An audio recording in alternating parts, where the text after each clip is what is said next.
Fury of Lewis is attacked.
What's happening, my people?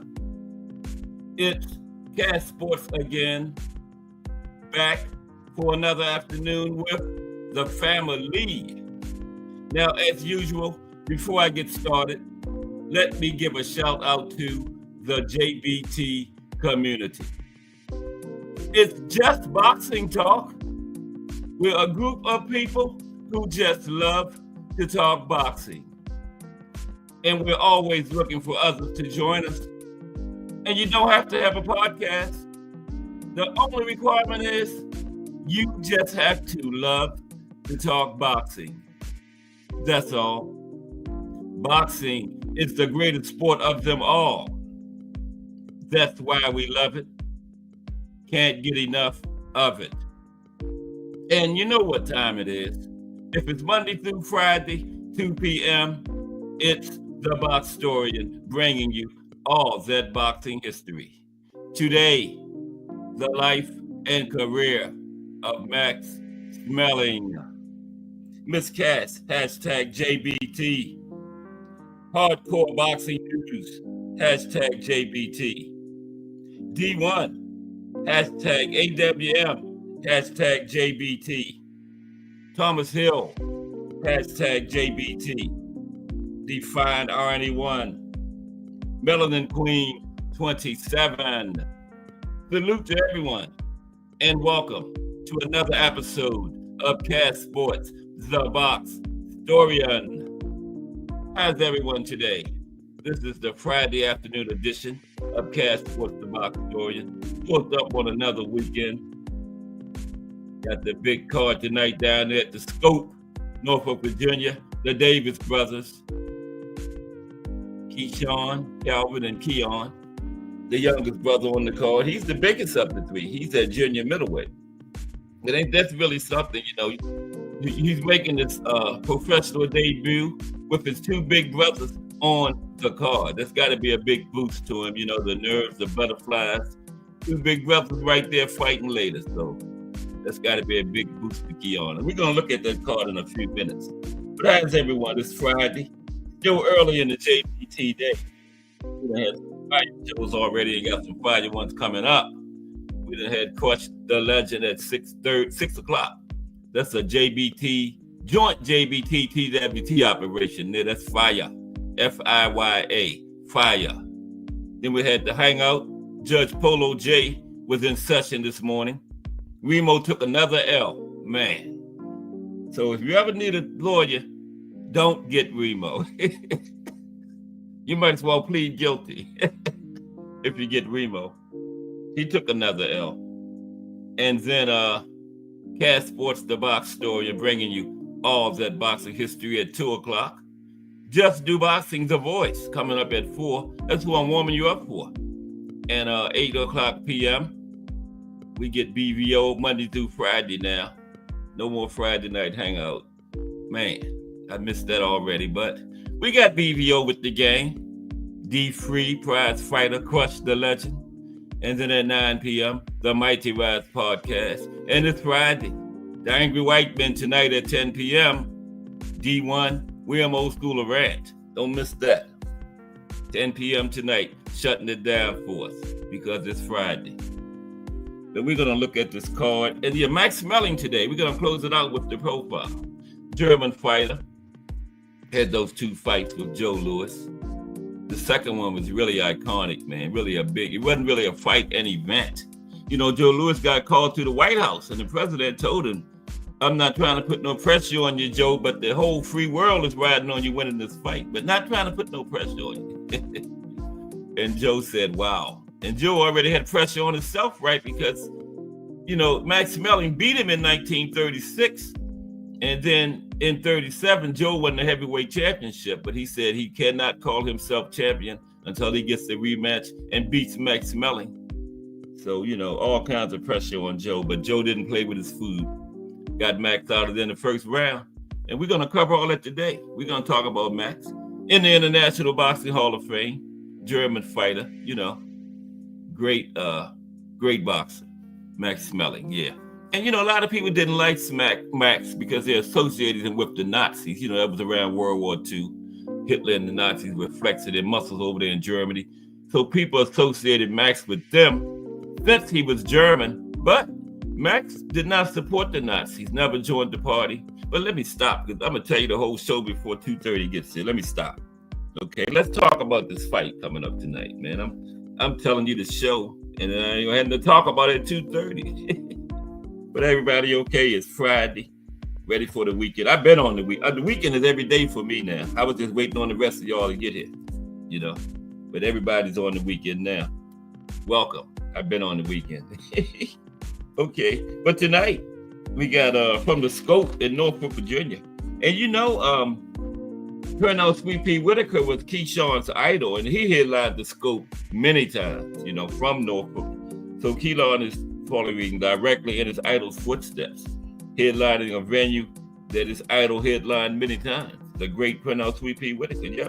And Keyshawn is headlining it tonight. Did I say Keyline? I meant Keyshawn is headlining the Scope down there in Norfolk. I thought the Scope was shut down, but no. The Scope is still there. Sweet Pea was headlining the way back in I think the first fight he had there was like the late 80s or something, yeah. 80s and 90s. Yep. But anyway, it's Keyshawn Davis versus Gustavo Lemos, right? For the lightweights. They're lightweights. I think the winner is directly in line for a title shot, you know, whoever wins. I don't think it's officially a title eliminator, but the winner will be in line for a title shot. And Keyshawn comes in at 11-0 with 7 knockouts, right? And he's already ranked among the world's top lightweights. And he's closing in on a title shot, you know, if he can win this fight. 25 years old, he's a boxer puncher. He's coming off a dominant 10-round decision over Miguel Meduna, and he's looking to put on a spectacular performance tonight in front of his family and friends in his hometown at the Scope, Norfolk, Virginia. Now, Lemos, Mike Mazik in the building. What's up, Mike Mazik? Mike has been with me since day uno. Salute, Mike Mazik. Who's the profile on? I forgot. Max Schmeling. No, I knew. I was just messing with y'all. Max Schmeling today, Mike. You know about Fridays, the profile. I done told half of it already. But yeah, Lemos comes in at only one loss. His last fight, Richardson Hitchens. Like Jay always say, Richardson Hitchens got the perfect name for a boxer. Hitchens. Yep. But Lemos lost to him. So he's 29-1 with 19 knockouts. He's a quality operator, and he will be determined to test this young American hotshot to his limits tonight, right? Talking about Keyshawn. Now Lemos did just that in his last fight against Richardson Hitchens. And he pushed with Hitchens to the limits, but he came up short. Hitchens won a close 12-round decision. That was in July, a few months ago. I think it was a split, wasn't it? Split decision, yeah. And tonight will be Lemos' first fight at lightweight since March 2022. Because Hitchens was at super lightweight in the fight before that. 2 years since before that lightweight. So I can see how he came in over. I can see how he came in over because he was used to making 140. This is his first fight at 135 in over 2 years. So yeah, that's understandable, But elsewhere on the card, we have Rais Alim versus Derlin Hernandez Geraldo. Now, Alim, this is at featherweight, 126. Alim comes in at 20 wins, 1 loss, 12 knockouts. Geraldo is 12-2, 1 draw, 10 knockouts. 83% knockout rate, good early knockout rate for Hernandez. Then we got Troy Isley. I think this is the co-main. Troy Isley and Tyler Howard, middleweights. Isley is 13-0, 5 knockouts. That's what Howard kind of like embarrassed Troy in the press conference the other day. Troy was talking trash and said, "I'm going to knock you out." And Howard said, "Man, you only got 5 knockouts. That ain't even half your fights." But Tyler comes in at 20 wins, 1 loss, 11 knockouts. Should be a good one. Abdullah Mason on the card, going up against Johan Vasquez, lightweights. Abdullah is 15-0, 13 knockouts. That's 87% knockout rate. And Vasquez is 26-5, 21 knockouts. His knockout rate ain't bad either, 81%. So put your money on a knockout in this fight. Abdullah probably, but either way, somebody's getting knocked out or getting stopped. It's not going the distance, right? And they are lightweights, 135. Yep. 2 more fire young lightweights in that division, man. I tell you, that lightweight. And then we have Austin Deonda versus DeAndre Pettis, middleweights. Deonda is 15-0 with 10 knockouts, and Pettis is 12-2 with 7 knockouts. And then one of Keyshawn's brothers, Calvin Davis versus Yeast Gabriel Solano. And Calvin Davis, this is at welterweight, 13-0, 7 knockouts. Solano is 15-3 with 10 knockouts. Robert Merriweather versus Eric Howard, super featherweight, 130. Merriweather is 7-0 with 3 knockouts. Howard is 6-2 with 1 knockout. And finally, Keon Davis, the younger brother, is going up against Jalen Moore, super welterweight. Keon is the younger of the 3, but he's the biggest, 154. And Keon is 0-0, same record that I got, 0-0, his debut fight, right? And Jalen Moore is 1-1, 1 knockout. 2 early in prospect status, 0-0 and 1-1. We'll start the card out. That's tonight from the Scope in Norfolk, Virginia. Like I said, a venue that the legendary Pernell Sweet Pea Whitaker headlined many times. I think it was 9. Remember we did Perdo Whitaker a couple weeks ago, remember? And I think it was like 9 times he headlined the scope. Yeah, right. But yeah, we're gonna do Max Schmeling about 5 or 10 minutes. And big week. The fantasy matchups Monday is gonna be Roy Jones next week. Roy Jones Jr. against the Legends, right? Roy went from 154 all the way to heavyweight, but I don't think I'm going that far. I'll probably go to like super middleweight because that's where he had his best years. 160, 168 round in there. And although he won titles all the way up there. But yeah, we're gonna see how he do against the Legends. Some of those great middleweights that middleweights in the 50s. That was the decade for the middleweights, yeah, in the 50s. And Roy. Remember I did Marvin Hagler against the Legends, and Hagler took about 3 L's against them 50 middleweights, remember? Yeah. Even the great Marvelous one, them 50s, Sugar Ray and Jake LaMotta, Dick Tiger, Carmen Basilio, Marcel Turdan, all of them, man. It was some great ones came through there. Then Gene Fulmer. I could just go the rest of the show naming them great ones for the 50s. But yeah, Roy Jones Monday. Had a big week. We're gonna have a show next week too about the biggest rematches. Not trilogies. Just they had a 2-fight series. That second fight where they had their first fight, had the rematch turned out way better than the first fight. That's gonna be like Tuesday. We're gonna talk about that. Some of the best rematches. And stamina. Is stamina something that comes natural, or can you develop stamina? We're gonna talk about that next week, and then we're gonna talk about some of the best gas tanks in boxing history and some of the worst ones in boxing history, including some active fighters. Caleb Plant. When it comes to the worst gas tanks, I ain't gonna say no names. Caleb Plant. Yeah, but that's next week. Is another big week on Cash Sports, the Box Story. And we're going to finish this one up today with Max Schmeling, right at the weekend. Anybody got a big one planned? But just have a safe one so we can meet back up here Monday.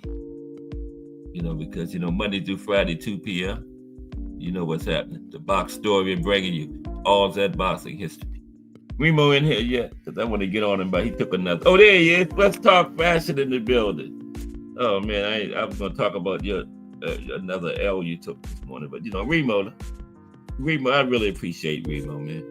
Remo has been instrumental in my channel being successful. He made my logo up this year. I mean, he's not a good lawyer, but, he's good. He got an eye for this, for the appearances of our channels and all that stuff, man. Yeah, he made my logo. And, he got this show on Sundays where he critiques us and, gives everybody advice on better looks for it. It really helped me out a lot. So appreciate you, Remo. But just, I might have to call the bar up and tell him, I don't know about your license. Salute. Let's talk fashion. Remo, I'm going to leave you alone. Kensaw Love 1 in the building. What's up, Kensaw Love 1? That's Let's Talk Fashion, hashtag JBT, by the way. Appreciate you, Remo. Kensaw Love 1 in the building. What's up, Kensaw Love 1? And Jarrell Hattie. What's up, Jarrell? Today is profile day. Max Schmeling. Great German fighter, man. Had the title. But I think he lost it to James J. Jeffries. And he was in line for another title shot, but they wouldn't give it to him because they thought Hitler was gonna get the title over there and hold on to it, and they gave it to Joe Louis, and Max was in line. We're going to talk about it. Max was in line for the shot when Joe Louis got James J. Jeffries, in 37. And then that's when he went back up against Max Schmeling and didn't play with food. Kensaw Love 1, Jarrell Hattie. The Mighty Rise Podcast in the building. Salute. The Mighty Rise Podcast. 9 p.m. Monday through Fridays, 12 p.m. on Sunday. Hashtag JBT. Yep. Let's get ready to do this. Nope, because I started at 2:27 last week and had technical difficulties for like 20 minutes, man. Starting before 2:30 is bad luck. Yeah, Mike Tyson, gas tank. Yeah, we're going to do that next week. Yeah, Tyson had a fire gas tank. And Ali too. Yeah. But as he got later in his career, his gas tank, it was still not bad. But he just got old when he got up there against Holmes and Trevor Berbick and them in the first Spinks fight. He should have been out of there. The Holmes fight was Don King. Ali had been in the hospital months before that fight. He was already developing that Parkinson's, that disease he had. And when he got out the hospital, Don King made him, because Don King paid his hospital bills, and he made Ali fight to pay him back, man. Don King was something else. Yeah. Don killed a couple of people too. Went to prison for one of them, but the other one, he said the man was trying to rob him. He got away with it. Yep. But the JBT, Just Boxing Talk.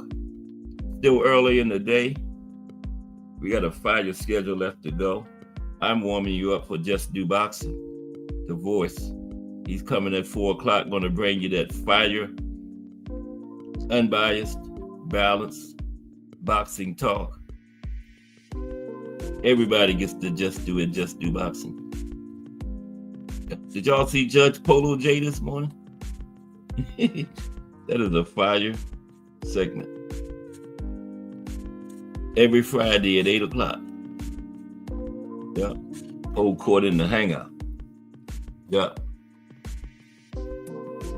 Okay, let's get ready to get started. We're going to start a little bit early. I'm running out of small talk. 2:25, I don't think that'll hurt me. But let me just say, just in case it go down, see y'all Monday. Okay. Oh, yeah, the raffle, too. Yeah, we got another raffle. The 50-50, Whatever we take in, the winner gets half.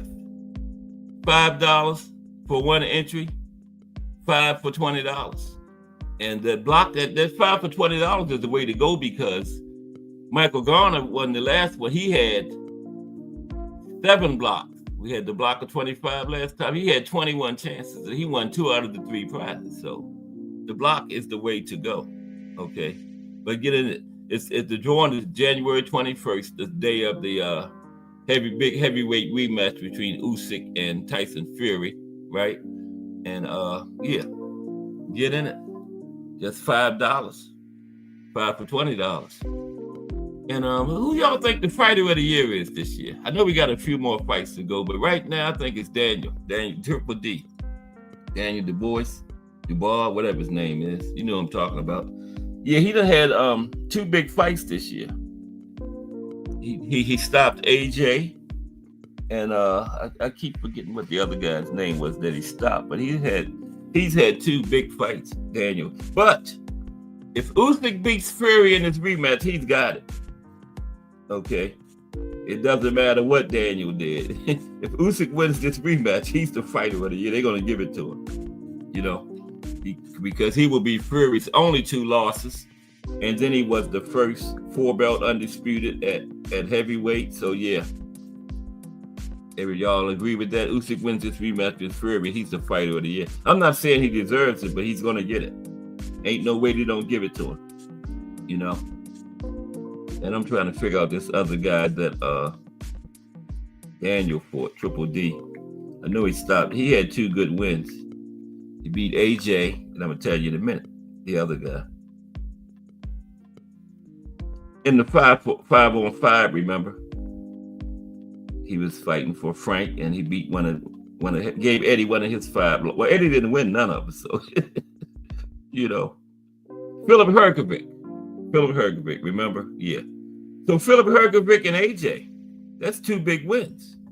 So Daniel got a good case.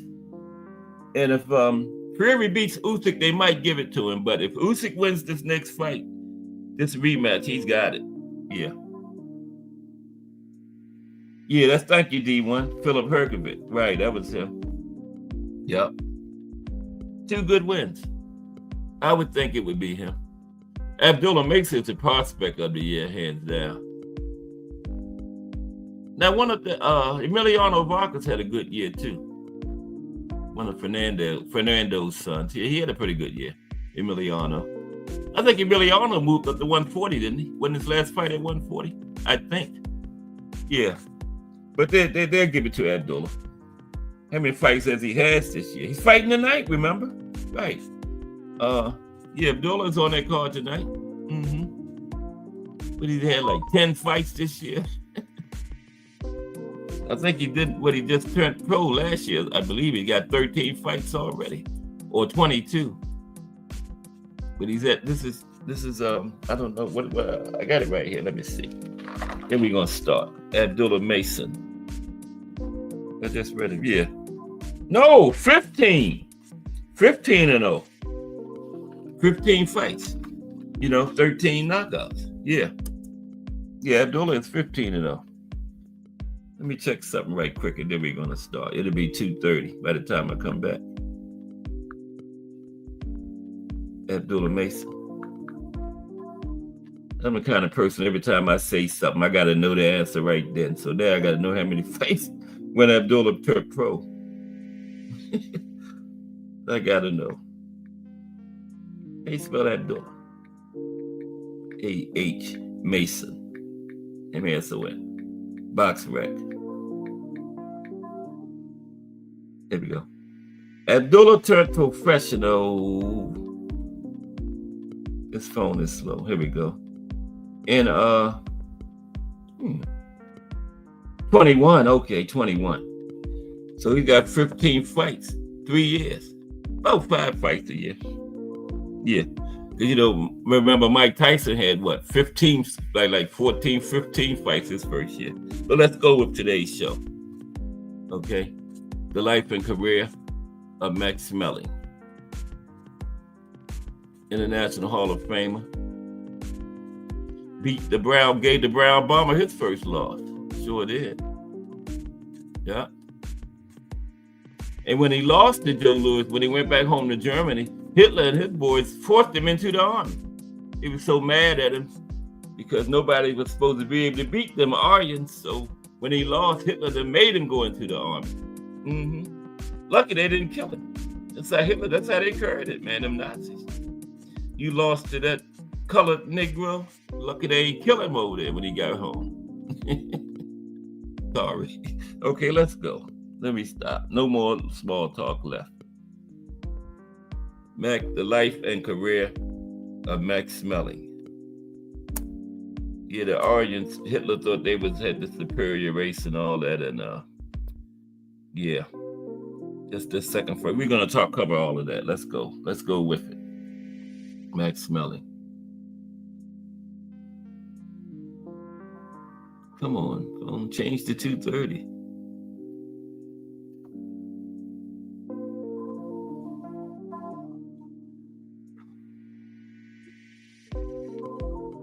Oh yeah, Boots tomorrow too. Y'all think Karen gonna run around the ring like that again? I hope not. Or Boots to learn how to cut it off. You got to block where he's trying to go. Boots was a step behind him last time, chasing. You got to keep right there in front of him, and wherever Karen trying to go to, Boots, you got to block it. Run him into those ropes. I think Boots gonna stop him though. But okay, Maximilian Adolf Otto Siegfried Schmeling. Okay, that's his entire full name. Maximilian Adolf Otto Siegfried Schmeling. He was a German professional boxer. Was heavyweight champion of the world between 1930 and 1932. Oh man, I was supposed to show this while I was talking about the Keyshawn fight. Wow. Yeah, champion of the world from 1930 to 1932. His 2 fights with Joe Louis in 1936 and 1938 were worldwide cultural events because of their national associations. Okay? The Schmeling is the only boxer to win the World Heavyweight Championship on a foul.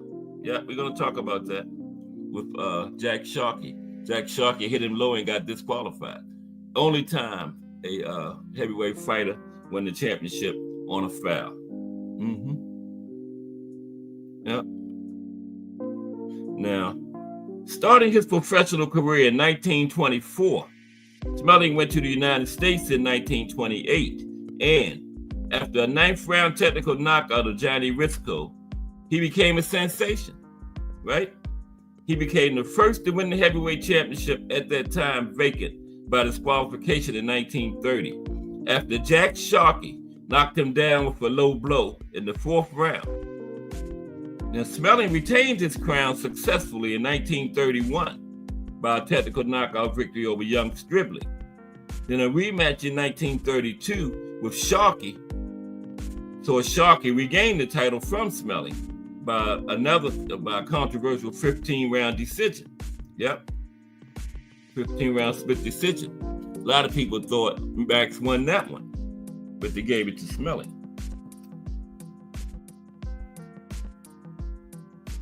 Oh, wait a minute, I never brought my chat back. Got to be able to see my chat.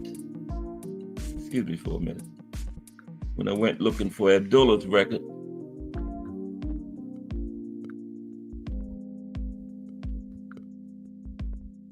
okay, there we go.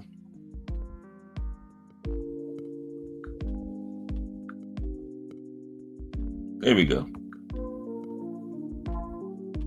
Anybody coming? Nope. I don't know, Jarrell. Jarrell says, is his name really Kern? Yeah, I guess so. That's what they call him. Kern. I'm not even going to attempt the last name. Kern K. I think it starts with, doesn't start with a K? Yeah. But yeah, the rematch with Sharkey was controversial too. Everybody thought he won that one, but they gave it to Sharkey. Then,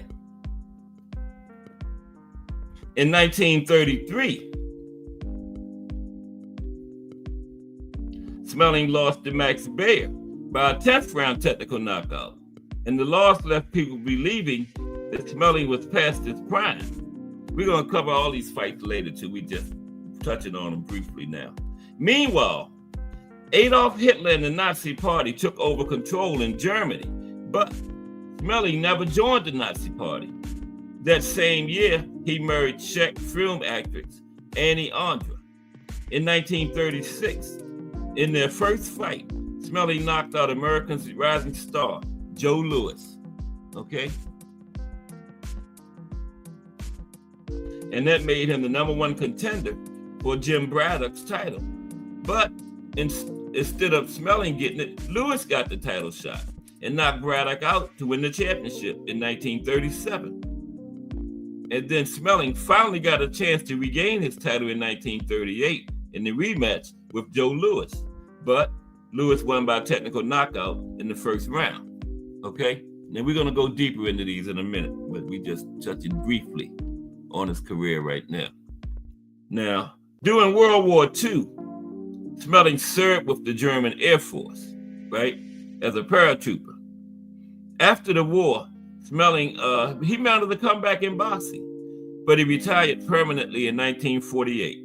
After retirement from boxing, Schmeling worked for the Coca-Cola Company. He became friends with Joe Louis, and their friendship lasted until Louis's death in 1981. And Schmeling died in 2005, aged 99. Yep. A sporting hero in his native Germany. And long after the Second World War, it was revealed that Schmeling had risked his life to save the lives of 2 Jewish children in 1938. Yep. At the age of 99, Schmeling was the longest living heavyweight boxing champion in history. In 2003, Schmeling was ranked 55 on the Ring Magazine's list of 100 greatest punchers of all time. Now let's look at his early life.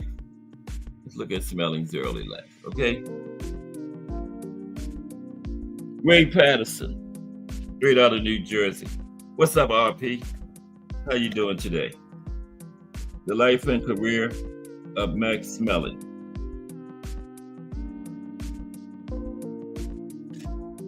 Okay, early years for Max. Now, Max Schmeling Jr., he was born in Klein-Lukau in the Prussian province of Brandenburg, the son of Max Sr. and Amanda Schmeling, right? He had an older brother, Rudolph, born in 1902, and a younger sister named Edith, born in 1913. Now, Max first became acquainted with boxing as a teenager when his father took him to watch film of the heavyweight championship fight between Jack Dempsey and George Carpenter. Now, Max was impressed with Dempsey's performance in that fight, right? And he became determined to imitate his new hero. And he began boxing in amateur competitions. And by 1924, he had won Germany's national amateur title in the light heavyweight division. Shortly after that, he turned professional. Now, ironically, though he idolized the raging, brawling Dempsey, Schmeling developed a careful, scientific style of fighting that lent itself more to counterpunching. Yeah, he idolized Jack Dempsey, but he had an entirely different style from Jack. You know, he was more of a scientific type boxer, whereas Jack was a brawling, pressure type fighter. Yeah, but it was still his hero. Never fought him though, because by the time he turned professional, I think Jack Dempsey was either retired or toward the end of his career, right? Now, using this style, Max won 17 of his first 23 fights, 13 by knockout. Okay? In 1925, he got into the ring with Dempsey. This was like sparring. You know, he got into the ring with Dempsey, right? Who was then still heavyweight champion, right? And he was touring, when Dempsey was touring Europe. And it was just like a sparring. Dempsey boxed for 2 rounds with the then unknown Schmeling. And according to a story later told by Schmeling, Dempsey was greatly impressed by him, right? When they had that little couple round sparring match, Dempsey was heavyweight champion, but he was touring Europe, right? And Max was an up and coming boxer, and Dempsey sparred a couple rounds with him. What's up, Mike Grimm? The life and career of Max Schmeling, Mike. Salute, Mike Grimm in the building. Okay. So now, yeah, and later on, Max said that Jack Dempsey was very impressed with him from those 2 rounds he did against him. And he proved Dempsey's praises correct on August 24th, 1926, when picking up the German light heavyweight championship with a first round knockout of rival.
Okay, can y'all hear me? I'm back, I think. Somebody give me a thumbs up if I'm back in action. Must have started before 2:30, I guess. See what happens? There we go. Thank you, Miss Cass. Miss Cass, the only one listening. Okay, let's continue. Okay. Clarence McLean, the No Duck Zone podcast in the building. Salute, Clarence McLean.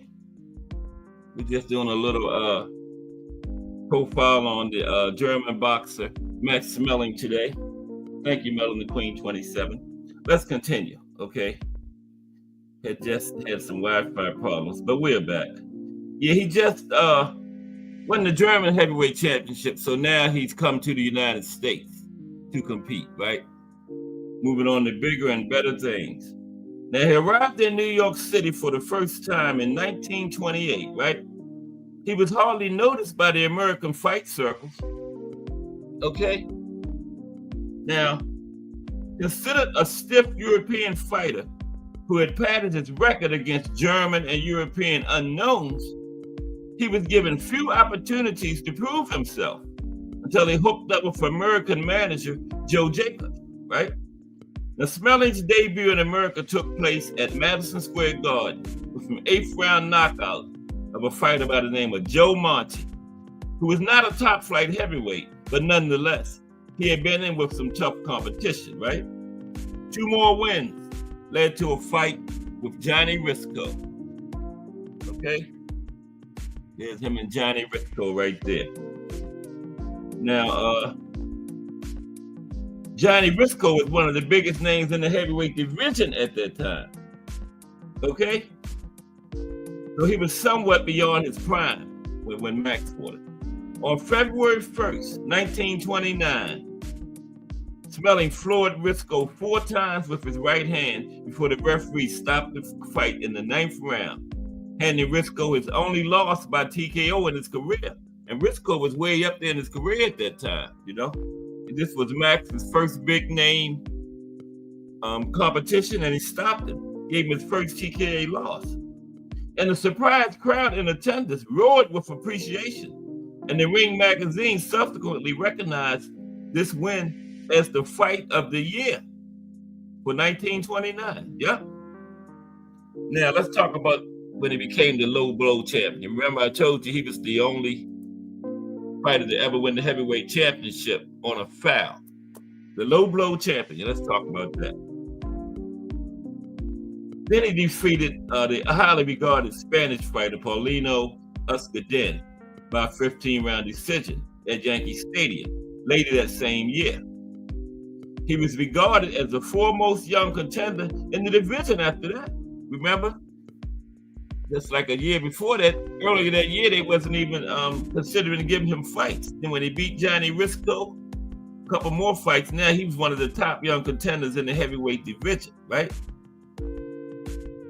Now, with the world heavyweight champion Gene Tunney having recently retired, promoters arranged a match between Max Schmeling and veteran contender Jack Sharkey. Okay? There's Jack Sharkey on the left, Max on the right. It took place. This was to fill a vacancy because the champion Gene Tunney had retired. This fight took place on June 12th, 1930 at Yankee Stadium. And it was billed as the Battle of the Continents, right? The German against the American. The Schmeling was known as a slow starter, right? And he fell slightly behind on the cards going into the 4th round. He was trying to corner Sharkey when Sharkey let loose with a very fast, clear shot to the groin, right? Schmeling fell to the canvas, claiming to have been fouled. And when his manager, Joe Jacobs, ran into the ring, prompting chaos, the referee disqualified Sharkey and declared Schmeling the winner. And he made him the first man to win the world heavyweight championship on a foul. Yep. And The New York State Athletic Commission, reviewing the call, agreed, right? So he became the champion. He was the first European-born boxer to win the heavyweight championship in 33 years, right? In the 20th century. The last one was in the 1800s, right? 33 years. This was just 1929. Schmeling was also the first from Germany to hold a distinction. First German to win the heavyweight championship, right? Still, the way in which he won the title proved an embarrassment. People started calling him the low blow champion. He was disparaged in both America and Europe as an unproven title holder. Yeah. And when he initially refused to face Sharkey in a rematch, the New York State Athletic Commission officially stripped him of their recognition as world champion. But he remained recognized by both the National Boxing Association and the Ring magazine. Those were the three sanctioning, the New York State Athletic Commission and the National Boxing Association were the two sanctioning bodies in that era. And the Ring magazine title was pretty prestigious too at that time, right? But undisputed was New York State Athletic Commission and the National Boxing Association. Okay. Okay, so yeah, the New York State Athletic Commission stripped him because he wouldn't fight Sharkey, but the National Boxing Association and Ring magazine kept recognizing him. The most of the criticism faded after Schmeling's first defense, a 15-round TKO over young Schmeling, a future Hall of Famer. And at that time, young Schmeling had 239 wins, right? And in order to solidify his title as undisputed, Schmeling signed a contract to face the Boston Guard once more. Okay? Jack Sharkey again. Now, on June 21st, 1932, the championship picture became even more muddled when Sharkey won a highly controversial split decision, taking the championship from Schmeling. Many in attendance, including former heavyweight champion Gene Tunney and the mayor of New York, felt that Schmeling had proven himself and done enough to win the fight, but was robbed. In losing his championship, Schmeling had elevated his reputation in the minds of boxing fans, right?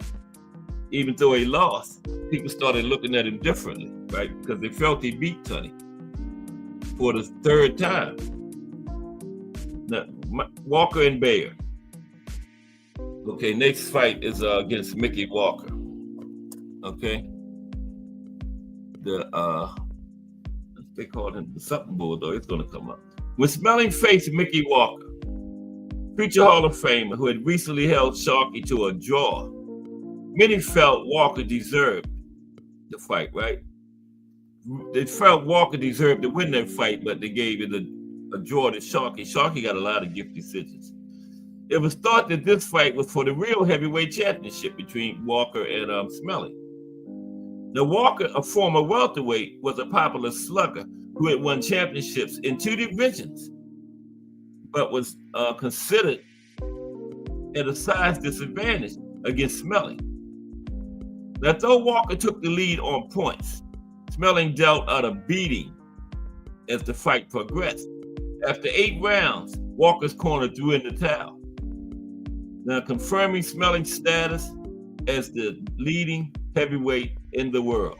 But Sharkey still had the title, but everybody felt this fight between Schmeling and Walker was really for the title, okay?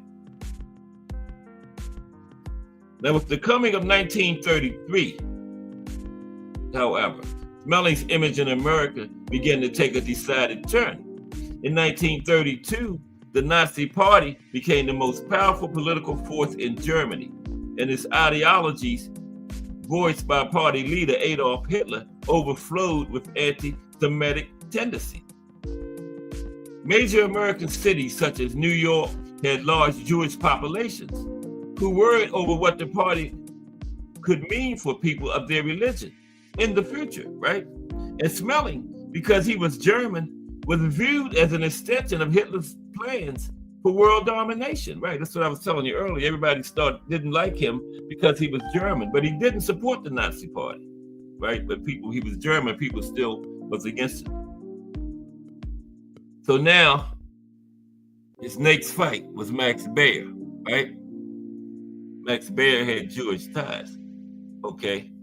When he was slated to fight heavy-hitting contender Max Baer on June 8, 1933, he immediately became the bad guy in the eyes of fans. Baer, who did not practice the Jewish religion but had a Jewish father, came into the ring wearing the Star of David on his shorts. And promoter Jack Dempsey played up this angle, and suddenly the fight was viewed as Baer defending his faith against the prejudice of the Nazis, represented reluctantly by Schmeling. Yep. Now, thrown off his game in part by the bad publicity, but also because of Baer's wild, brawling style and frequent fouls, including backhand punches and rabbit punches, Schmeling was thrashed after 10 rounds before nearly 60,000 people at Yankee Stadium. And when Schmeling took a battering against the ropes in the 10th round, the referee stepped in and stopped the fight. And the fight, combined with a follow-up loss to contender Steve Harmas early the next year, left many wondering if Schmeling was still a world-class fighter. Okay? Now it's time for Joe Louis. Time for his fights against the Brown Bomber. Okay? Here's him in the Brown Bomber. Okay? Schmeling versus Joe Louis. 1. Now, after the loss to Baer, he returned to his native Germany and started fighting over there because, over here in America, they was really looking down on him because of Hitler and the Nazis, since he was German, but he didn't support the Nazi family. But he was getting all that bad publicity in America, so he returned to Germany, started fighting over there. And in Germany, he won 3 of his next 4 fights with 1 draw, including a knockout wins over Walter Neusel, then another avenging his previous loss to Steve Harmas. But many among the American press and fans remained unmoved on the idea of rooting for Schmeling in light of the Nazi Party's behavior. Articles continued to be published declaring Schmeling as washed up, a has-been, or a Nazi puppet. So then in 1936, he was matched up against Joe Louis, and it was his first fight back in America in more than 2 years, right? He was clearly the betting underdog, considering a named opponent for Louis to roll over in his route to the title. But he was the number 2 contender for the title behind Louis, okay?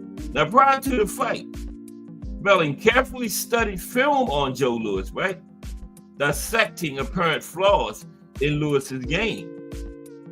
Among the weaknesses he noticed was the fact that Joe Louis lowered his left hand after throwing a left jab.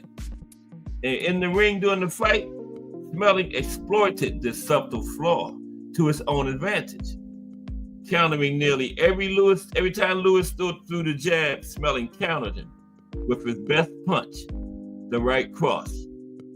And the fight proved to be a competitive, hard-hitting affair for the first 3 rounds.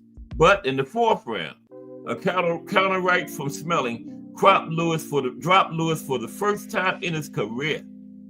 Now, though Louis rose, he was badly dazed for the remainder of the fight.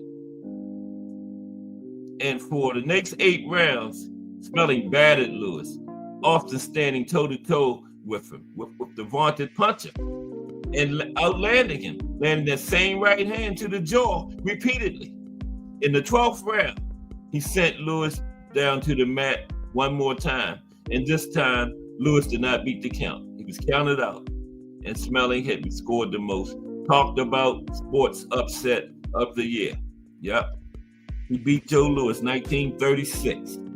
That was. Now, he's now the unexpected number 1 contender for the heavyweight crown held by James J. Braddock.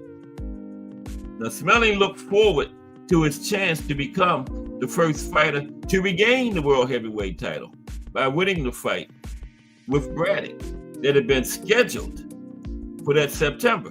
Because, Floyd Patterson was the first to do that, but that didn't happen until the 60s, but Max had a chance to do it back then. And the fight had been scheduled for that September.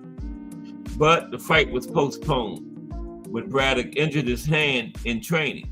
Now, rumors existed that the fight's organizers were stalling, afraid of the negative publicity, that would be generated over perceived Nazi getting a shot at the world title, right? Now, when it was confirmed that Braddock's managers were in talks with Joe Louis, the New York commissioners officially released an order for Braddock to fight Schmeling for the title. Right? Braddock was in talks with Joe Louis's camp, so the New York commissioner officially released an order for Braddock to fight Schmeling for the title, with Louis to fight Schmeling, or otherwise he would get stripped, right? Now, the Madison Square Garden Corporation, the largest promotional company in the sport at the time, even attempted to get a legal injunction against the Braddock-Louis fight. Louis was not on their roster.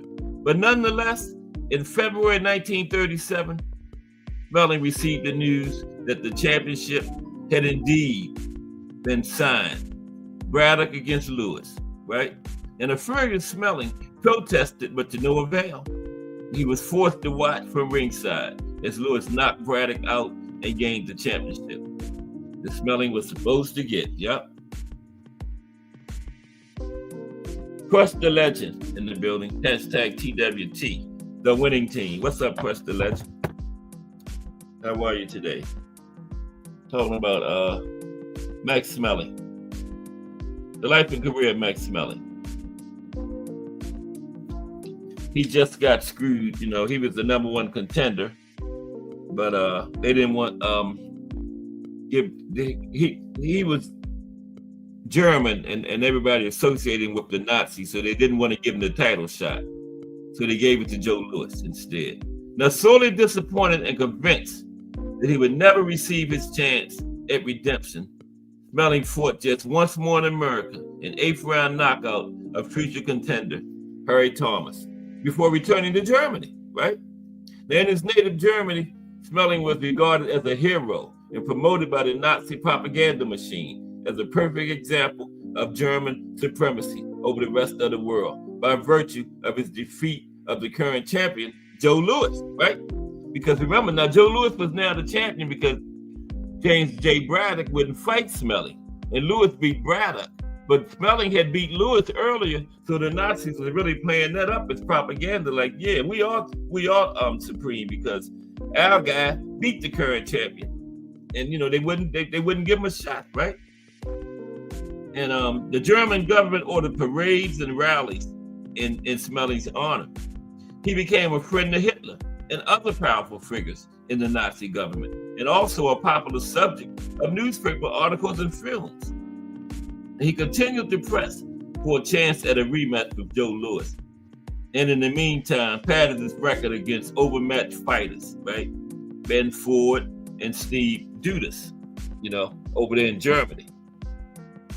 He was fighting overmatched competition, guys that he knew he could beat. There's James J. Braddock there, the guy that ducked him. He fought Joe Louis instead of fighting Max, when Max was the number one contender, right? Now, battle of the century, okay? Him and Joe Louis. In 1938, champion Joe Louis announced that he would face Max Schmeling for the title. The rematch became an instant international sensation. Many clamored impatiently for its happening, but others, afraid of international tensions and the possibility of Hitler taking over the world championship, protested. And the controversy and ballyhoo led to the event becoming the most anticipated boxing match since the rematch between Dempsey and Gene Tunney a decade earlier. Now, Joe Louis, with his poor lower-class roots, was adopted by American fans as a symbol of America, as a land of opportunity. In contrast, Americans perceived Schmeling and his ties to Hitler as an obvious threat to those opportunities and ideals. And when the German walked to the ring at Yankee Stadium on June 22nd, 1938, the night of the fight. He did so under a hail of garbage thrown from the stand. Yeah, they was throwing garbage down there on Max, right? Now, Joe Louis came out blazing in the first round, and Schmeling tried to counterpunch as he had in the first fight, but to no avail this time. Driven into the ropes and battered with a fusillade of short, crisp blows from every angle, Schmeling turned his back to his opponent and clutched onto the ropes, letting out a scream that even years later, many spectators could still recall vividly. And Schmeling later said that he screamed because he had been hit with a blow to the kidneys. Schmeling's knees buckled under the punishment, and referee Arthur Donovan pushed Louis away, beginning a count on Schmeling. Schmeling reluctantly stepped away from the ropes, and Donovan allowed him to continue. Then a few punches later, Schmeling was knocked down again. From then on, he was helpless. He rose, but moments later, he was back down on the mat again, and Donovan stopped the fight. Yep, Joe Louis got him out of there in the first round. Many years later, in 1975, Schmeling said, "Looking back, I'm almost happy I lost that fight. Just imagine if I would have came back to Germany with a victory. I had nothing to do with the Nazis, but they would have given me a medal. After the war, I might have been considered a war criminal." The Schmeling in his later years. Okay. Now, when he returned to Germany after losing to Joe Louis, Schmeling was now shunned by the Nazis. And he again won both the German and European heavyweight championships on the same night, first round knockout of Adolf Hauser. Now, during the Nazi purge of Jews from Berlin, he personally saved the lives of 2 Jewish children by hiding them in his apartment, right? It was not the first time that Schmeling had defied the Nazis. And as the story goes, Hitler let it be known through the Reich Ministry of Sports that he was very displeased at Schmeling's relationship with Joe Jacobs, his Jewish fight promoter, and wanted to terminate it. But Schmeling refused to bow even to Hitler. And during the war, Schmeling was drafted, where he served with the Luftwaffe, the German Air Force, and was trained as a paratrooper. He participated in the Battle of Crete in May 1941, where he was wounded in his right knee by mortar fire during the first day of the battle. And after recovering, he was dismissed from active service after being deemed medically unfit for duty because of his injury, right? But in July 1944, a rumor circulated that he had been killed in action, and that made world news, right? He visited American POW camps in Germany and occasionally tried to help conditions for the prisoners. By early 1945, he was spending his time giving exhibition fights against former British Free Corps member Eric Pleasance in Germany, okay? Now, after the war, Schmeling settled in Hamburg, Germany, where in 1947, he was strapped for money. He embarked upon a moderately successful comeback, winning 3 of his 5 fights with 2-point defeats before re-entering retirement. He came back, had 5 fights, then he retired again, okay? Retired for good in October 1948. He became a successful mink, chicken, and tobacco farmer in the early 1950s. And towards the end of the decade of the 50s, after multiple meetings with the Coca-Cola Company offices in Germany, Schmeling became the face of Coca-Cola colonization and Coca-Cola's re-entry into Germany. And before long, he owned his own bottling plant and held an executive position within the company, right? He helped bring vending machines into use in Germany. And that's around the time where he became friends with Joe Louis, okay? And he assisted his former rival financially in his later years, eventually financing Joe Louis's funeral in 1981, and he was a pallbearer there. His wife for 54 years, the Czech-born actress Annie Andra, died in 1987. In 1992, Max was inducted into the International Boxing Hall of Fame, right? In 2010, a bronze statue of Schmeling was erected in Hallenstadt. Okay, and there you have it, the life and career of Max Schmeling. Now, we're going to talk, since Max Schmeling, German fighter, we're going to talk about some other German fighters. Okay, talk about a few other German fighters. Okay,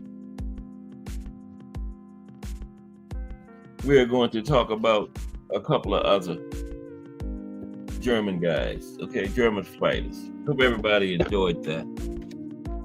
Sorry, I had the little technical difficulties there. My Wi-Fi went out on me. Let me get this up for you. Everybody ready for the weekend? Big fight tonight. The Davis brothers in action.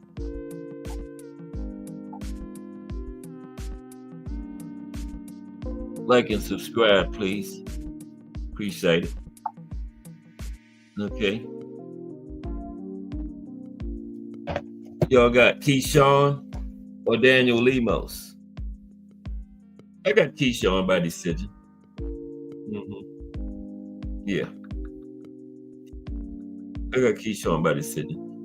Yeah, we're going to talk about some of these other German fighters. Let me get that up for you right quick. And we might get some link time at the end. But appreciate everybody rocking with me today. Little boxing history, you know. That's all. Monday through Friday, 2 p.m. Monday, the fantasy matchups. Monday going to be Roy Jones against the Legends. Roy Jones against 10 legendary boxers from different eras, okay? Yep. And see how that works out. We do that every Monday. Fantasy matchups Monday. A Thomas Hill idea. Next Friday, oh man, I gotta find out who it is next Friday. I'll let you know before we go. Let's look at some of these other German fighters, okay? Well, some good fighters came from Germany, you know? Yeah.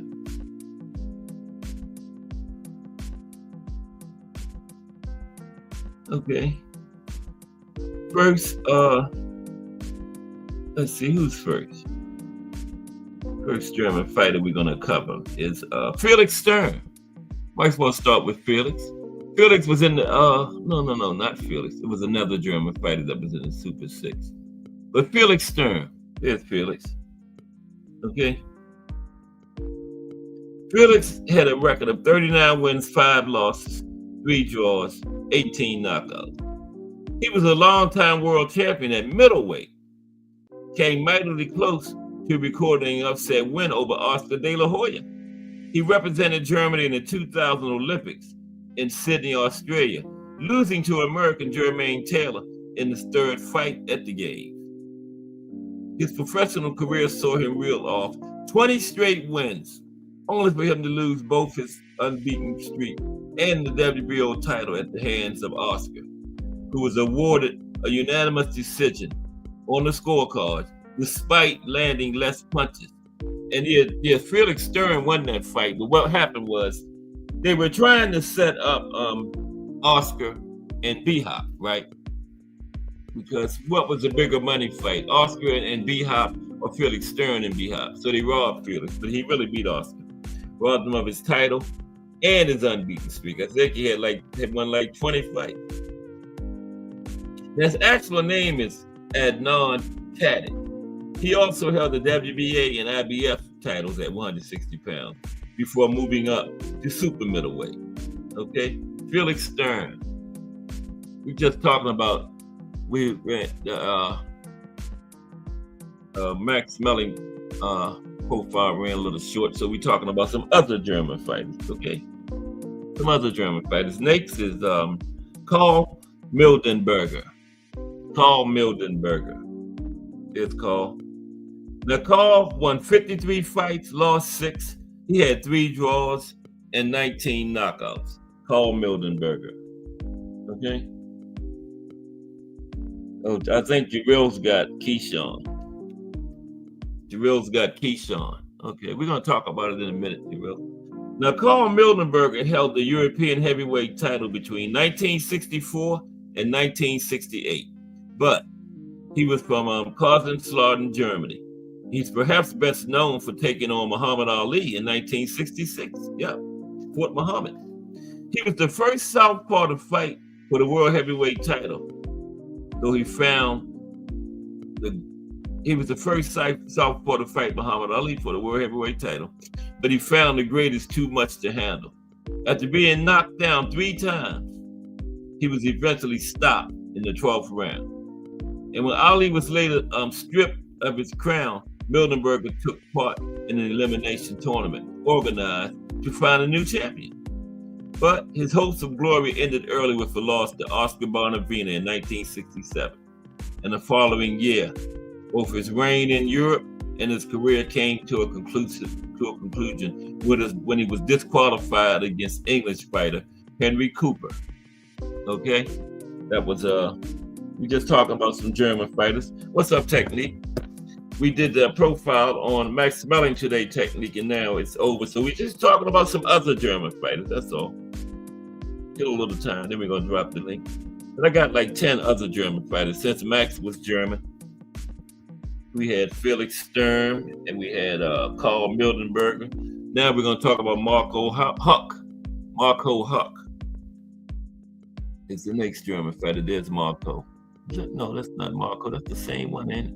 It is Marco right there. Marco Huck. A salute, Technique. Happy Friday. Now, Marco had a record of 38 wins, 3 losses, 1 draw, 26 knockouts. And Marco Huck made 13 consecutive defenses of the WBO Cruiserweight title before his reign was ended by Krzysztof Glowacki. He sounds Polish, Krzysztof Glowacki. Now, Marco was born in Yugoslavia, Serbia, right? He moved to Germany at a young age. He was an amateur kickboxer before choosing to stick to boxing. It seems he made the right career choice. He had a great boxing career, right? After losing to IBF champion Steve Cunningham in 2007, called himself captain, he defeated Victor Emilio Ramirez 2 years later to claim the WBO belt. Huck took the brave step to move up in weight to challenge Alexander Povetkin for the WBA heavyweight strap, but was on the wrong end of a majority decision. Yep. But he did step up there and challenge him. Next, let's talk about some German fighters. Gustav Eder. Gustav Eder. Okay? Next German fighter. Gustav had a record of 121 wins, 17 losses, 24 draws, 59 knockouts. Wow, what a career. Let me get my calculator. How many fights is that, man? Woo. Let me see. 121 wins plus 17 losses plus, that's a lot of draws. 24 draws. He had 162 fights. Wow. You know, he fought back in the day. You know that just looking at the number of fights. The Gustav Eder was a welterweight who became both German and European champion during a busy career that spanned 21 years. Yeah, he had all those fights in 21 years, okay? Astonishingly, 24 of his fights finished up as draws. Yeah, that's a lot of draws, including 8 of his final 10 fights. Wow, 8 of his last 10 fights was draws. Eder lost to compatriot Gustav Roth in his first attempt to win the European title in 1931, but he finally got his hands on the belt 3 years later, knocking out Nestor Charlier to claim the vacant European title. It remained in his possession until 1938, when he not only lost his title, but also missed out on becoming the IBU world champion at the hands of Belgian Felix Wouters. Now, with no pictures available of Eder, you can go to, there's no pictures available of him. You can go see him against Arthur Abraham, Robert Stieglitz, guess you go to them and click on them and find pictures of either. No pictures of either. Okay. Sven Otke is next. Sven Otke. That's a familiar name. Sven Otke. Okay. Wait a minute. That's not. I don't know. I think. I got my pictures a little mixed up. But anyway. Now, Sven Otke won 34 wins, no losses. Went undefeated. Had 6 knockouts. Never lost, though. Never lost in his career. Okay? Sven Otke achieved a rare feat in boxing. He retired as a world champion, right? Undefeated. Called himself the Phantom. He held both the IBF and WBA super middleweight titles after a highly successful amateur career. He competed at the 1988 and 92 and 1996 Olympics, while he picked up a bronze medal at the World Amateur Championships in 1989. Didn't win gold, but he competed in 3 Olympics. Okay? And he finally turned pro in 1997, and less than 2 years later, claimed the IBF crown with a split decision win over Charles Brewer. The WBA belt was then claimed from the possession of Byron Mitchell in 2003, with Otke defending both titles 4 times before announcing his retirement. And despite the unbeaten record, there are 2 reasons why Otke is not ranked higher. First, his low number of knockouts in 34 career fights. Second, and more importantly, he came out of the right side. He came out on the right side of several close decisions on the score. I mean, on the wrong side of several close. But came out on the right. What does that mean? He came out on the right side of several close decisions on the scorecard. Robin Reed was certainly not impressed by the officiating in his 2003 loss to Otke. Okay, let's move on. Arthur Abraham. Yeah, I thought that was Arthur Abraham right there.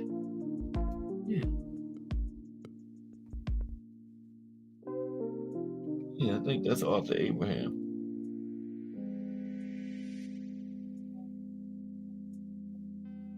Yeah, Arthur Abraham. Okay, Arthur Abraham. He won 43 fights, lost 4, had 29 knockouts. Just a couple more. Arthur Abraham. He was born in Yerevan, Armenia, but he moved to Germany when he was a teenager and became a citizen in 2006. Called himself King Arthur. He became a 2-weight world champion, and he's known for not only his heavy hitting, but also his toughness. He won the IBF middleweight title in 2005 before making a move up to the 168-pound limit to compete in the Super 6 World Boxing Classic. He was in that, yeah. His first career defeat came with a disqualification in the Super 6. He got punished for hitting Andre Durrell after Durrell had slipped, right? Hit him while he was going down. While he was down. In the same tournament, he was also beaten by Carl Froch and Andre Ward, 2 big names, right? Though he opted to continue campaigning at super middleweight after the Super 6. He had 4 fights against fellow German Robert Stieglitz, winning 3 of them, and he won the WBO super middleweight championship 2 during his career. Jürgen Bräumer. Let's talking about some German fighters. Jürgen Bräumer. We're going to get the link in there in about 5 minutes. We got to take a drink.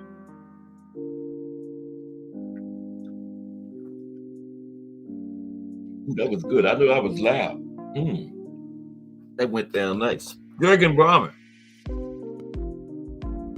Jürgen won 47 fights, lost 2, had 35 knockouts.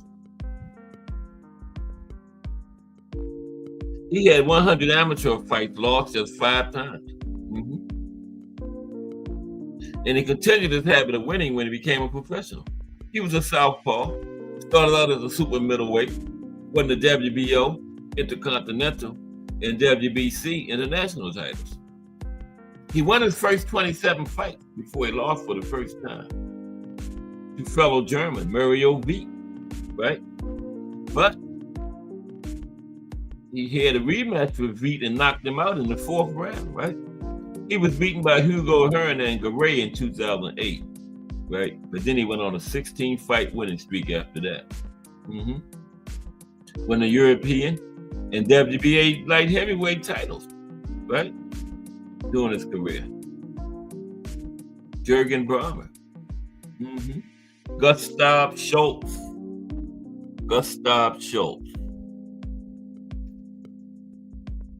Another German fighter.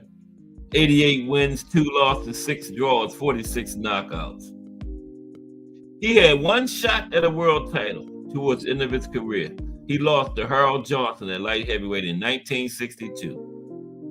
But when he retired the following year, he had been national champion at welter, middle, and light heavyweight, of Germany, right?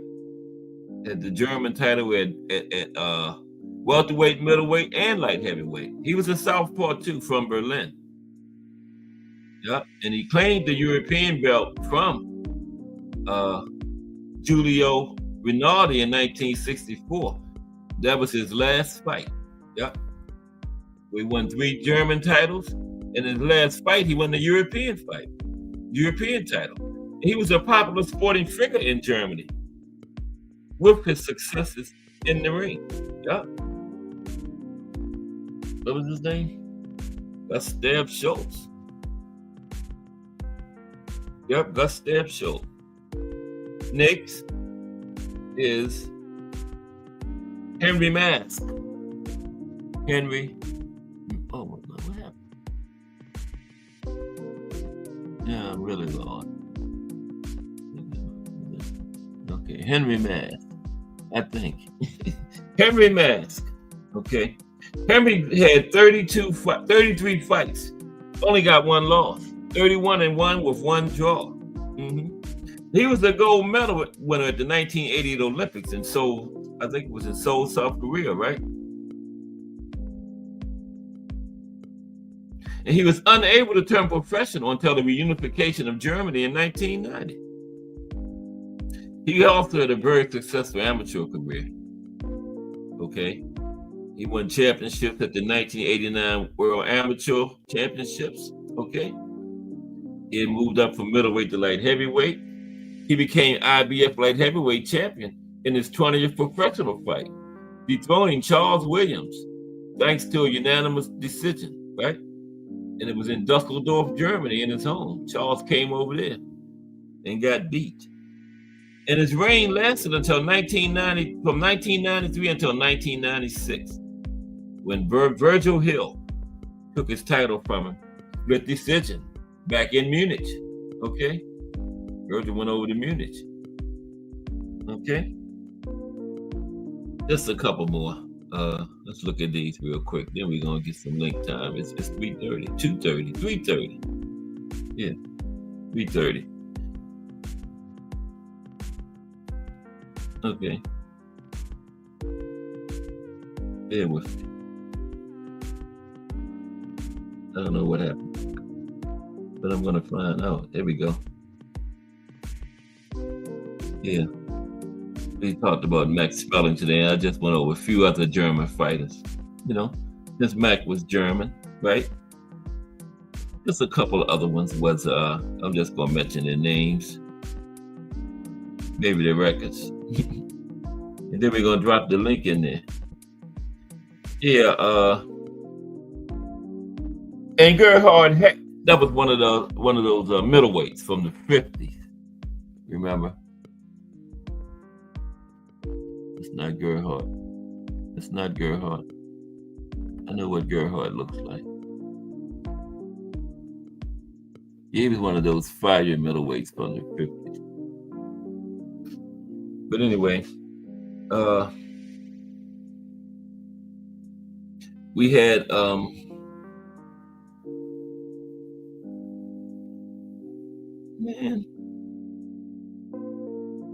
Walter Newsom. He was the 2-time national champion who became popular in both his homeland and the United States. Called him their blonde tiger. He took on Max Schmeling twice in his career, losing their first meeting in 1934 before gaining revenge in a rematch 14 years later. He beat Max Schmeling in 1948. That was when Max made that comeback. Remember, he had 5 fights, won 3 of them. Yeah. This guy, Walter Nussel, was one of those ones that he fought during his comeback. Light heavyweight Eric Stopner won both the German and European titles in a 40-fight career that saw him only suffer 1 defeat. Oktay Urkal had success in Europe, but fell just short on the world title stage. Okay? And finally, Graziano Racchiani was perhaps the boxer who can have the biggest gripe about missing out. Rocky was a 2-weight world champion whose career spanned 20 years. In the end, though, he just failed to squeeze into the top 10. And that's it. I'm going to put the link in the chat now. Okay? And we're going to go on out to 4 o'clock. Just Do Boxing is up next. Hope everybody enjoyed the show today so far. What we've done so far. Got that big card tonight. The Davis brothers, Troy Isley, Abdullah Mason, Gustavo Lemos on the card. Part of the main event. Yeah, Gustavo going up against Keyshawn. Yeah. I think Keyshawn will get a decision from him. But you don't know. Gustavo loves to rumble. It's going to be Keyshawn can rumble too now. It's going to be a good fight, I think. I think it's going to be Keyshawn's toughest test. Good step up for him. Gustavo had a good fight his last outing against Richardson Hitchens. Gustavo hadn't fought at lightweight in 2 years, right? Richardson Hitchens was 140 and oh, wait a minute, man. Don't pay attention to that. The fight before that, my big fingers. The fight before Hitchens was also at 140. Okay, I think it was March of 2022. The last time he fought at lightweight, where he will be tonight against Keyshawn. Keyshawn's younger brother, Keon, is making his debut tonight. Yep, 0-0. Same record I got. But right now, me and Keon got the same record, 0-0. And Keon is going up against a guy that's 1-1. So 2 guys very early in their career. One of them will take their first L, or maybe not. Maybe it'll be a draw. You know? I think it's 4-rounder. They ain't like Andy Cruz coming there fighting 10 rounds. Yeah, Andy was on the fast track. Andy I haven't seen Andy in a minute. I think he was on the card early. Was he on the? No, he wasn't on that one. And then we got Boots tomorrow too, remember? And Kern again. Remember the first fight. I hope we don't get that again. Yeah. Like I said, I don't like to call fighters running. But Kern ran, man. Yeah. But I've seen film of it, and Kern don't always fight like that. You know, Kern gets in there and mixes it up sometimes. Yeah. But we will see. It's tomorrow. And then we got a Riyadh season this weekend too. I think it might be Sunday. Zurdo Ramirez. Gilberto Zurdo Ramirez against Chris William Smith over there in Saudi Arabia. And that is a real good card, man. That one. Yeah, the Zurdo card Sunday. Yeah, Riyadh season. Yeah. That could be the best card of the weekend. Mm-hmm. Yes, it could.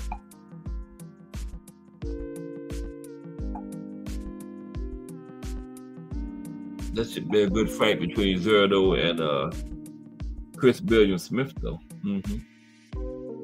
I'm telling you, that could be the one. Oh, Turkey Ali Sheikh. That's from Riyadh, Saudi Arabia, you know. Let me tell you about that one. when I get up to it. Here we go. Tonight, we talked about Keyshawn. There's Jaw, Zerdo. His son. What's up, Jaw? What's up with you? Oh, not too much. Friday. Getting ready for the weekend. You ready for the big card tonight? Sean and Daniel Lemos. Say that again. You got to pick on Keyshawn and Gustavo Lemos. I said Daniel. I meant Gustavo. Keyshawn Davis and Gustavo Lemos. You got to pick for us? Yeah, I got Keyshawn. It sounds like it's going to be a good fight, though. That's what I heard. Yeah. Yeah, Lemos like to rumble. Keyshawn can rumble, too, now. You know. He big, too. Came over 6 pounds over, so... Yes. Ain't no telling where they going to be by the night. Damn. You're already 6 over at the weigh. Big right there at 141. He was like a 154 at 141. Damn. Yeah, because this is first fight at 135 in a minute. You know, like 2 years. He was fighting at 140, you know. But Keyshawn, he going to handle it. Yeah, I think it's going to be a decision. He Olympian. It's hard to stop a fighter like Lemos. Yeah. It's hard to stop a fighter like Lemos, you know. I think it'll be a decision. I said Keyshawn deserved the gold medal, though.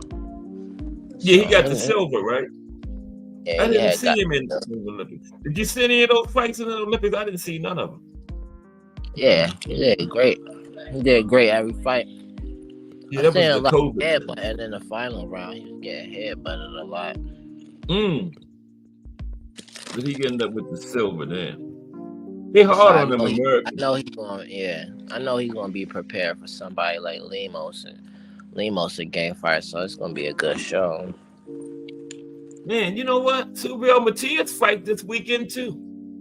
He fights tomorrow. I did not know that. Wow. Yeah. And he's Puerto Rico. Oh no, you're talking about Matias. I'm thinking about somebody else. I didn't know he fought tomorrow.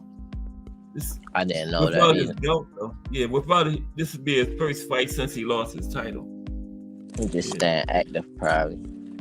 Yeah, he wanted the rematch, but he didn't get. I don't know why he didn't get the rematch. You know? Yeah. Liam Perro. I'm looking forward for that fight. Hercules versus what's the old boy name? Who? It's the co-feature. Tomorrow? I mean, tonight? Yeah, on the DB3 card, undercard. It's the Troy Osley? 160. You talking about Troy Osley, right? Nice. Yeah. Him and the other guy was talking trash.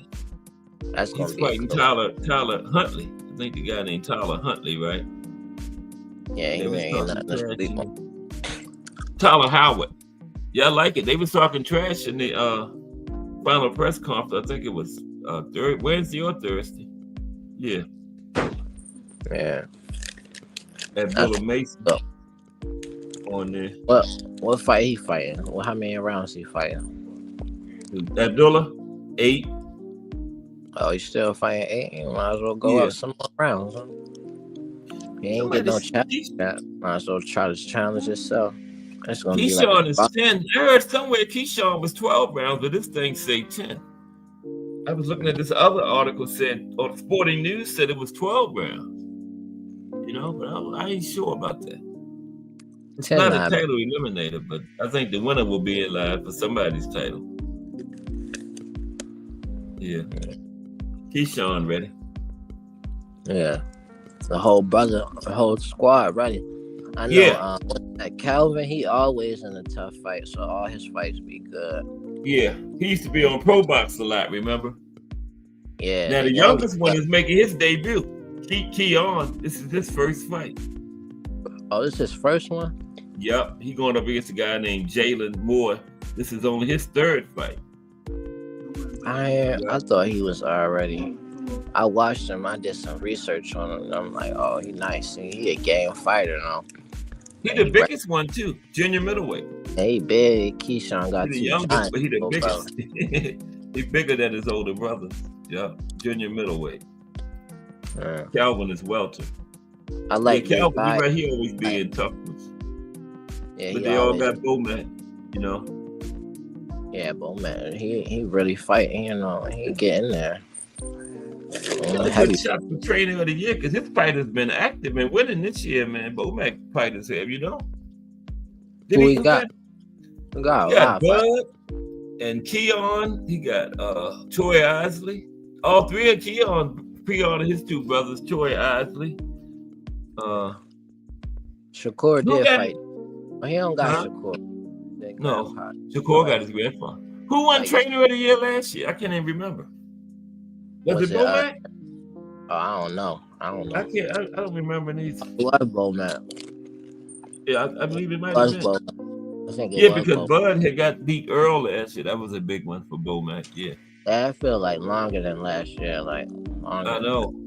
It was last July though. Yeah, it do seem like a long time ago. You remember, Cool Boy and Monster was the same week. They talking about Bam and Monster, man. Monster not no joke. Bam fight them all.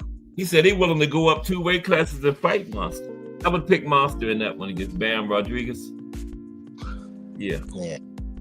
I would pick Monster. What's his weight class though? Bam at 115, Monster at 122. Bam at 115 right now. See how Monster do at 126. Is he going up? He got some good fighters there. He probably will go to 126. He's gonna have to eventually, yeah. I think he'll be okay. I can't think of nobody 126 can beat him. I don't know. How tall is he though? That's a good question. I don't know. Oh man, 5'6", something like that. I'm not sure. I'm gonna find out though. 5'6", that's kind of tall. Yeah, I'm not. He might not be that tall. I was just throwing that out there. I'm going to find out what's his real name. Naoya Inoue, right? Yeah. Go to his thing and see. Yeah, there he is. Naoya Inoue. His little brother fights too, you know. I think his little brother lost his title. I believe. He was fighting a few months ago that they didn't have his title on there. Man, they don't have his height. Come on, man. I went to the wrong thing. I went to this site where they have all these old fighters. If you're still active, they don't have you on Wikipedia too much. You got to go to BoxRec for them. BoxRec. 5'6", at least 5'6". We'll never see Monster and Tank though. Never. You heard anything about Shakur? Like how he doing with his hand? That's a good question. They said February, remember? Oh, that's what he said. That's what they said originally, yeah. You take his time. Make sure it's right. 5'5", okay. He the same. Tank is 5'5", right? I didn't know he was that tall. Yeah, Monster's 5'5". I don't think Tank is really 5'5". That's what they say. He might be 5'5", 5'6". You think so? That's what Monster is. 5'5". I didn't know they was that height. And he got a reach of 67.5 inches. That's about right for that, 67.5 inches. They got the reach? Yeah. At bantamweight. Super bantam, yeah. I mean, he dropped one of his belts, didn't he? Didn't he drop one of his belts or something? I heard something like that. I can't know which one it was. Yeah. Why do they always do that? Get undisputed and then drop one of them. Well, Usyk got stripped. I think a lot of like Pacquiao. I think a lot of anyway credit come from Pacquiao. Like I don't even think they're from the same place, but he looked Asian and he could fight real good. Then they probably give him the credit that Pacquiao he earned that. He went up more weight classes. But I and they know both for came sure to those lower classes too. And He coming like the same route of Pat. I don't think he'll go up as far as Manny, but I think he's been down like 108 too. 108, junior flyweight, something like that. They compare Manny Pacquiao to Floyd, but I know one thing, that Manny Pacquiao never beat Canelo. No. So really no comparison. There's nothing to say. Like Floyd beat Manny Pacquiao and Floyd Canelo. beat him handily, dominated him. You know, dominated both of them. Yeah, made Canelo look easy, which is amazing to do. That's something like that. Yeah. What the excuse is, because at that time Canelo was knocking everybody face off. I ain't even want that fight. I'm like, Floyd, what is we doing? Like, who wants to see this? Like, but Canelo said he couldn't hit Floyd though. Floyd put that defense on him. He saw he couldn't hit him. Jump up in the pocket and tag Canelo, and then Floyd was out of there. You know, he was barely even out of there. I seen him dance around way more than one. Yeah, couldn't hit him. Excellent. He's a defensive master. He wasn't gonna stand up in that trade with Canelo. I don't know who ever been in a fight where it was supposed to be a miss. Like Floyd, he got the experience and all that, but like the size and that made a big difference. I don't know whoever on a performance like that with an elite top level opponent that was bigger, younger. You know what I'm saying? Way bigger. That's what Canelo thought he was gonna do. Blow up, you know, and weight and just that's the only one. Floyd fooled him. That was at a catch weight, I think. 152, I think, some kind of catch weight, something like that. Yeah. Wonder what's going on today. A lot of people missing. It's Friday. What's up, Dion? Define Arnie one. But you know what? I was wrong on that Riyadh season. That's next weekend. Yeah, that's the same weekend as Mike Tyson. I got my weekends wrong. Yeah, Zerdo and Chris Billiard-Smith is next weekend. How you think that Mike Tyson fight gonna go? Oh man, I think it's a no knockout clause.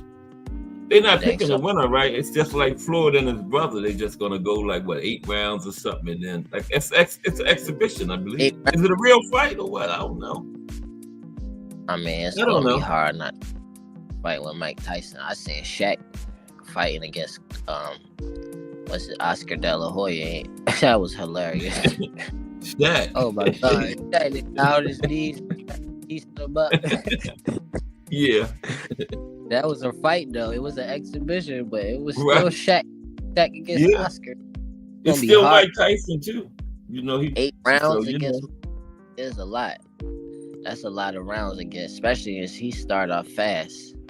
Yeah. He started off fast like it's a jail fight, but that's just a trick. It ain't no jail fight. Skills. Yeah, I don't know how many rounds it is neither. But it's got some good fights on the card though. The co-main is Amanda Serrano and Katie Taylor rematch. So yeah, it's a good card. Yeah. I think fighting out. That was one of the best female fights I ever seen since late.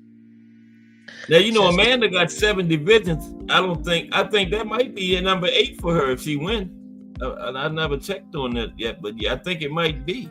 I don't think she's been champion at junior welterweight. So she might tie Manny. Anybody know in the chat? I think that might be her 8th division, and she tied Manny Pacquiao for the most divisions. Because I don't think she's been up to junior 140 before. I really don't. So that would be. Amanda might have the record. She get one more, go up to welterweight and get number 9. Yeah. Who won the Say it again. Who won the last one? Katie. It was real close though, man. They could have gave it to Amanda and you couldn't be mad. It was a real good close fight, you know. Came down to the last round. But I don't like them 2 minutes, man, you know. Couple of rounds, I think Amanda would have stopped if she would have had 3 minutes. You know, I really do. For ladies that had 2 minutes, just cause like, I don't get it. The fighting don't really last that long before they practice. It go by so fast. Them 2 minutes. 1 minute go by, next thing you know, you got 30 seconds left in the round. It's not fair. I wonder what the reason is for. I can't never find anybody that knows the reasoning for that. You know, the 2 minutes. I never seen Katie Taylor challenge though. I never seen her test You didn't see that first Amanda Serrano fight, right? You didn't see that one? No, I seen it. I still ain't never seen KU Taylor No? actually tell. No. Oh, man. It was a good fight, though. Man, that's probably by choice. I was saying, like, when females fight, like, after a while, it'd be more like they practicing martial arts than they actually really are. That's a compliment, though. Okay, Mario Barrios on there, too. Especially when it comes to, like, showmanship and entertainment and all of that. Like, you can do that anyway. Shoo. Wow. Like, wrestling is real, but they actually practicing as well. Like, but you could really get yourself hurt. They good athletes too. It's choreographed, but they be making some, for big as they is, and some of the moves and stuff they be making, man. They are good athletes. Them wrestlers are, man. Yeah, them be some big guys jumping all up over each other's heads and the stuff they be doing, man. Anybody can't just go in there and do that, man. Then somebody hurt, then they get some athletic ability to do that kind of stuff they be doing, man. Yeah. Those want to get involved like they professionals. Start talking late relationships and all other weirdo stuff. My father always thought it was real. He would get mad if you tell him it was fake. Yeah, I would say, man, that stuff is fake, man. They already know who's gonna win. He'd be ready to argue, man. No, it ain't. You see what he just did? That ain't fake. Okay, it's real. But yeah, still, man, they gotta have athletic ability to do the stuff they do in that ring, though. Anybody ain't just walking in there doing them kind of moves they be making, Them guys strong too, man. Them wrestlers. They must lift some serious weights. Some like they practice flying, cause like how you spin around somebody's neck and you weigh like 180. That's serious, man. And then you hit the man up at full arms stretched out up over top of your head and shit. It's crazy. And then throw him. You gotta know how to land and everything, so you don't get hurt. Once they throw you, yeah. You coming a long ways down, man. When they have you lift up over top of his head and throw your ass over, that's a long ways. Some of them guys is big. You figure a guy like 6'7" have you up over top of his head with his arms fully extended and then just drop you, coming down a long ways. So you gotta know how to land. You could get seriously injured. I wouldn't let nobody do me like that. I don't care how much money they give me. It had to be at least $1 million. He immediately said a number after that. Yeah. I would consider it, then. That's fun, yeah. $100,000 or nothing. No, you might be probably would be paralyzed in a wheelchair or something. Wouldn't be able to enjoy it. You done broke my back or something, lad. Nah, you'll be good. Yeah. And what you got for the fighter of the year? Yeah, that's what I meant to ask you right now. Who would you have if you had to pick fighter of the year right now? If I had to pick right now? Yeah, who would you pick? I mean, honestly, like my first choice would be Tank. Tank? Okay. Yeah, but like, I don't know. If I wanted to be like controversial, I pick Ryan Garcia. Like Ryan for the Devin fight. But then he tested. He had that failed. Now, if he hadn't had that failed test, he would be considered because that was a good performance. He had. Yeah, it was. But I think that test kind of messed him up. He fought Tank. He was probably the most bold when he fought Tank. Like he was really trying. He got in there. Yeah, he was. And then like he thought he could really win it too. He really did. Yeah. Like the pads, that wasn't really what helped him time. Devin ain't clearly that he dropped his I hand. couldn't believe that, man. Devin went in there and Ryan Garcia's best punch is a left hook. How you gonna go in there and get dropped by it in the first round? The man's best punch. Did you even work? Did you even train against it? God damn. That was I ridiculous. like how he went in there and he really was like, he really wanted to fight. I seen him fight the small opponents and he just jabbed him and grabbed him. But he went somebody, a little bigger than him. He really stood up there. Like, I respect that. I just hope that he good. And he kept getting up. He got hard. He kept getting up. When he went down like 3 times? 3 times, wasn't it? I think. No, I thought it was 2. 2, yeah. But he kept getting up and kept fighting. So, you got to give him his props for that. I got some respect. I got some more respect for that fight. Yeah, after that, I did 2 after that, yeah. He's a soldier, He lost, but he's a soldier. I wonder, when was that fight? Was that this year? I can't even. It's time by so damn fast. That was this year, right? Yeah. Okay. But that fight was boxing more relevant than any other fight this year. That's why I could get that. But fighter of the year, I gotta give it to Tank. It don't matter if nobody else boxing, they still gonna want to see. All Frank Martin was his only fight this year, right? Tank's only fight, right? Frank Martin. He probably could have had 3 this year if everybody wanted to really fight. Yeah, he was gonna have one in November with Loma, remember, but Loma didn't. Loma didn't agree to it. That would have been 2. That would have been 2 good wins to it. Frank Martin and Loma. He would have really had a good chance for it. Yeah. If he could have got that fight this month with Loma and knocked him out, he would have had a really good chance for it then. Yeah. I don't know. I think they're gonna get the Tank fight. I don't know. If Usyk beat that, like I'm saying, if Usyk beat Fury the next month, they're gonna give it to him. 2 wins against Fury this year. Yeah, they're gonna give it to him. I'm not saying he deserved it, but they're gonna give it to him for sure. I like where he's from in that area. In the world, they're very supportive of the sport, so like that's cool. Yeah. I like that. They got a lot of good fighters from over there too. Nah, for sure. Yeah. It is different. Where I really look at them as more robotic. Like they got qualities, but it's just a certain thing called finesse, and you only at certain places. Now Daniel DuBois, he got 2 good wins. He beat AJ, and I keep forgetting the other guy he beat. Damn, I just said it at the beginning of the thing, but he got 2 good wins. If Usyk loses, like movie, he might get it. Yeah, he beat AJ. I think they supposed to have a rematch, him and AJ. I think. I think he'll do the same thing again. Stop him again. Oh, AJ, he's smart. And he leaves. We've seen him come back from a loss. Like he calculated and he worked hard. Like so.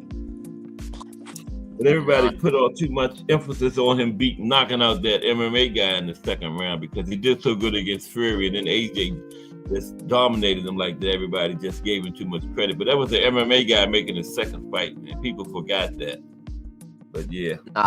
I seen him fight a lot of tough heavyweights, and I seen like he was in there and he was adapted in the moment. Like, but it's like sometimes where if he confident and he got that. He had been looking good though. Lately, AJ had been looking good in his last few fights. The boss, he like a movie though, like a movie script in the ring. Like, oh yeah, he kind of not. You don't know what to expect. Like, he could get it knocked down, looking wobbly, and look like he ain't never got dropped. So he impressed me in that 5-on-5. I can't think of the guy's name. Hergovic. Yeah, that's who he beat. He really impressed me in that fight, man, because I thought I had picked Hergovic to win that one. But I think he stopped him. If I'm not mistaken, I think he stopped him late. Between Josh and the boys, that's a 50-50 again. One of them, it looked him like and AJ. Even one could do it. They could make it look like it's a big difference than that. Yeah, I wouldn't mind seeing it again. Give them time to train and work and be prepared, then that's dangerous. I hope we get it. I wouldn't mind seeing that one again. Him and AJ, Fury and Usyk, we definitely getting that. You think Usyk could do it again? Beat Fury again? I got Fury this time. I'll be rooting for Fury. He a vet, like. I think he's gonna win this one because he started out good, but he was. I don't know why he was in there playing around, holding his hands down around his waist. Why was he doing that in a big fight like that, man? It was crazy. Early in the fight, he was in there playing around and stuff. I don't understand it. He funny like that. Usyk wasn't playing. Usyk was closing that range, and when he got in there, he never left. He took him apart, man. I think the referee saved Fury from getting stopped. Usyk had him. I do be saving Fury. He wasn't playing around. He trained hard and still play around anyway. Yeah, no. Need to stop that. I bet he don't do that this time. The 21st next month. I don't bet though, but like I wouldn't bet on that one. Think you're gonna do it? But I don't know. I'm picking him this time though. I'm picking Fury for this next fight. And then they had a trilogy, you know? Had a third one. They're gonna have to have a third one. They can't leave it at 1-1. Yeah, they're just fighting him for a name anyway. But Usyk has beaten everybody. He's been undisputed at heavyweight. So man, Usyk is the man right now. You know. But what would he do against that big guy, Bakoli? You know what I'm talking about? Where is he from, Bakoli? Africa or somewhere? The one that just beat Big Baby? Stop Big Baby? Oh, he dangerous because he got very good perception. Like he got what vision. What could Usyk do with him, man? Wow. I don't know. Usyk not no joke, so that'd be a good one. I know he's Usyk, the man right now at heavyweight. Got to be. He beat Fury, undisputed. And Ajit Carver, he's another good one. People sleeping on him. Ajit Carver will beat all of them at heavyweight. Who? Ajit Carver. You'll hear about him. Bad boy, man. Where he from? That big Russian Mark McDowell and made him take a knee, made him quit. That big Russian guy to the body made him quit. He sure did. Yep. Guy took a knee, said, don't hit me in the body no more, please. No mas. Where he from? Oh man, Carver. I don't know. Let me find out right quick. We got a couple minutes. What? It's 4:00? Let me find out. That'll be the last thing we do. Man, this time is crazy. I thought it was like 1:15. We gotta get ready for Just Do Boxing coming up next. Okay, Carver.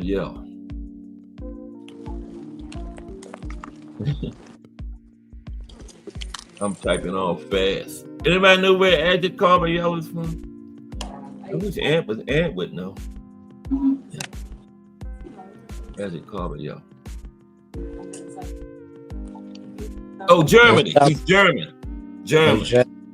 Yeah, he's German. We just talked about German fighters today. Ain't that something? Oh, Bakoli is from the Congo. Define Arnie once said Bakoli is from the Congo. Okay. Thank you, Define Arnie. Well, we got to get ready to go. Appreciate you. Okay, Jarrell. I appreciate you. We'll be back Monday. Appreciate everybody, man. Technique, Crush the Legend, Mike Grimm, Ray Patterson, The Rise Podcast, The Real Hattie, Kensaw Love One, Let's Talk Fashion, Mike Mazik, Define Arnie One, Thomas Hill, Hardcore Boxing News, D1, Clarence McLean from the No Duck Zone. Don't forget tonight, 10 p.m., it's Friday, the Angry White Men podcast with D1 William Oscar and Miss Cass. Okay?